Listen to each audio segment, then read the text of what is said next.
em arquitetura vai nos dar algum retorno, né? Então, por exemplo muito comum são testes, né? Pouquíssimas empresas fazem testes de software, testes unitários, teste integrado. É mais comum que se façam testes manuais, né? Teste de caixa preta. Pouquíssimas empresas realmente fazem os testes porque elas dizem que testes levam muito tempo.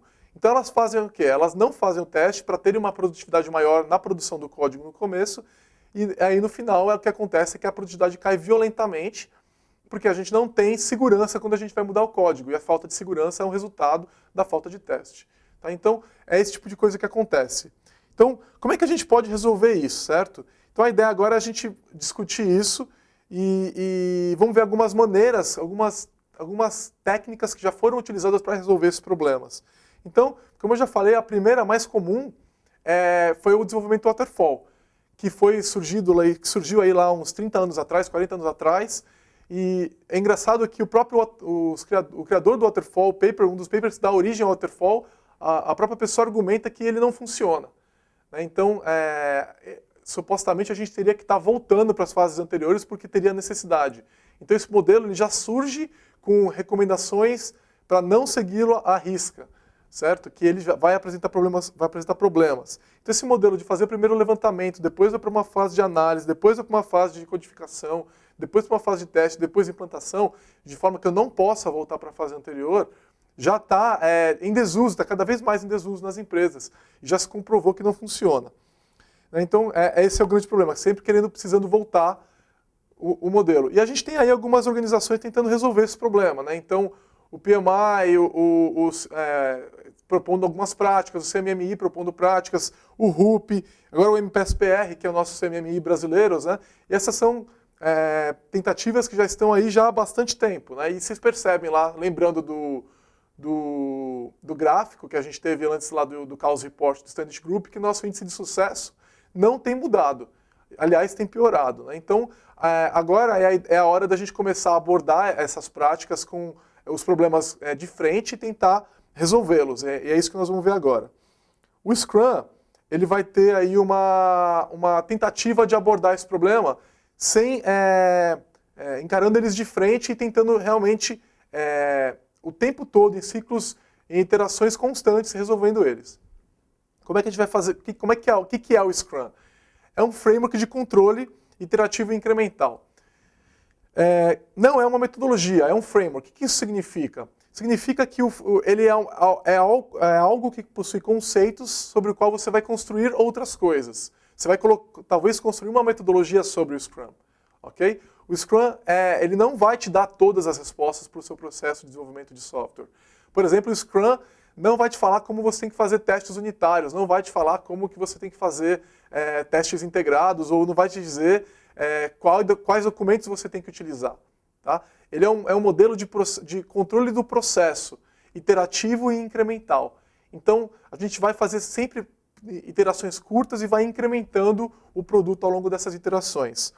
Ele é empírico, isso quer dizer que a gente vai analisar o resultado de cada iteração para decidir o que nós vamos fazer na próxima. A gente não vai fazer planejamentos de longo prazo simplesmente porque é muito difícil, essas previsões acabam não se confirmando. Okay? Então ele vai ser empírico e sempre baseado nos resultados das últimas iterações. Ele escala para projetos grandes e distribuídos. Você é capaz de trabalhar com projetos de dezenas e dezenas de pessoas. Tá? Isso é até um mito com relação a processos ágeis, de que eles não escalam, é mentira. Ele é compatível com o CMMI até nível 3 e também com o ISO 9000. É um processo bastante simples, bastante resistente. E já tem aí 20 anos em uso. Tá? Ele surgiu há 20 anos atrás, mas aos poucos ele foi ganhando corpo, foi sendo formalizado, foram se criando certificações e exames para conseguir criar uma base de conhecimento mais firme. Então, ele está atingindo o mundo aí já agora com mais força, tem mais ou menos 5 anos. Então, quando a gente fala de um processo de desenvolvimento ágil, a gente tem normalmente vários ciclos e várias iterações. Tá? Então, essa figura que vocês estão vendo aí agora, ela mostra vários ciclos que a gente vai ter. Então, de release, de sprint, que é como a gente chama a iteração no Scrum, e reunião diária, etc. Só que o Scrum ele vai focar só nos itens mais altos, que é o release, o sprint e a reunião diária. Para os outros itens mais baixos, nós vamos ter outras técnicas para trabalhar, que vão ter que complementar o Scrum. Tá? Então é muito comum que a gente trabalhe, por exemplo, o Scrum com práticas de XP, que vão abordar, por exemplo, o teste unitário, pareamento, integração contínua e por aí vai. Tá? Então, o Scrum é mais ou menos isso, falando em níveis mais altos. Lembrando que o Scrum ele não é uma sigla, o Scrum ele é o resultado de uma prática do rugby. E se vocês quiserem entender de onde vem esse nome Scrum, existe um paper que tem aí quase 30 anos, chamado The New Product Development Game, onde eles usam várias analogias de rugby e daí surge o nome Scrum. Falando que não é o Scrum, ele não é um método de engenharia de software, como eu falei, ele não vai te dar respostas sobre se você deve usar orientação a objeto ou tem que usar código procedural, se você deve utilizar algum tipo de linguagem orientada a objeto ou funcional ou dinâmica, ele não vai te dizer nada disso. Ele não vai cuidar da qualidade do seu projeto, é você que vai ter que fazer isso, mas ele vai te dar instrumentos para você ter percepção sobre a sua qualidade. E ele não fornece nenhum template. Então você não vai ter como baixar, por exemplo, o Scrum 1.3 e com todos os templates de documento de acompanhamento de projeto, por exemplo. Você vai ter que criar esses próprios documentos. Tá? O Scrum tem alguns problemas, ele é simples, mas ele é difícil, porque ele vai mexer na cultura da empresa. E mudar a cultura é sempre algo muito difícil. É muito mais difícil você mudar a cultura do que você migrar, por exemplo, de um Visual Studio 2008 para 2010, onde você está falando de ferramenta. Mudança de cultura vai geralmente incomodar muita gente, vai ter muita gente que não vai estar preparado para fazer essa mudança. Tá? E ele mostra as deficiências da organização. Então, quando você coloca o Scrum, você vai começar a perceber todos aqueles problemas que você estava varrendo para debaixo do tapete. Ok? E aí, muitas vezes, é muito comum que a empresa, que essas deficiências incomodem algumas pessoas, e aí elas começam a apontar problemas, como se eles fossem do Scrum. Quando, na verdade, o Scrum está revelando problemas que a organização já tinha. Então, ele vai acabar demandando uma melhoria da empresa. A empresa vai acabar dando passo para se melhorar. Ok? O processo do Scrum, em termos muito altos, está aí expresso nessa imagem. O fluxo dele é basicamente esse. A gente começa com uma visão de um produto, onde a gente tem... você vai ter uma pessoa que a gente chama de Product Owner, que é a pessoa responsável pela entrega do produto, né, dentro do time Scrum.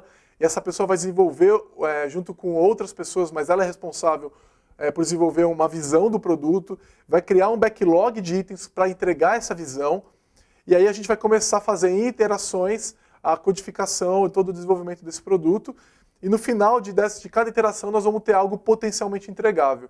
Isso significa que no final de cada iteração do Scrum, e elas têm no máximo um mês, elas podem ter uma semana, 2, 3 semanas, mas no máximo um mês você vai ter algo potencialmente entregável, você vai ter software funcionando.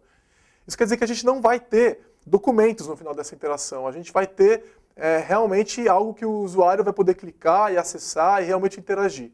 Ok? Isso chega ao nível de a gente, de repente, querer publicar aquilo em produção. O usuário vê aquilo que a gente produziu e fala, tá bom, gostei, coloca em produção e não vai ter problema nenhum, porque aquilo lá que foi desenvolvido é algo potencialmente entregável.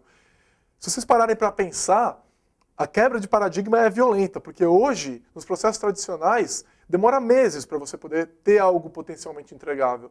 E aqui num processo ágil a gente vai ter esse algo potencialmente entregável acontecendo toda hora, cada 2 semanas às vezes. Ok? Bom, o Scrum tem poucos papéis, tá? A gente tem aí 3 papéis principais, que na verdade principais não, são os 3 únicos papéis, que é o time, o PO, que é o Product Owner, e o Scrum Master. Não existe nenhum outro papel além desses 3, ok? Esses 3 papéis vão compor o que a gente chama de time Scrum. Então existe o time e existe o time Scrum, que engloba também o PO e o Scrum Master. Tá? Nesses 3 papéis, a gente tem o Scrum Master, é um dos papéis mais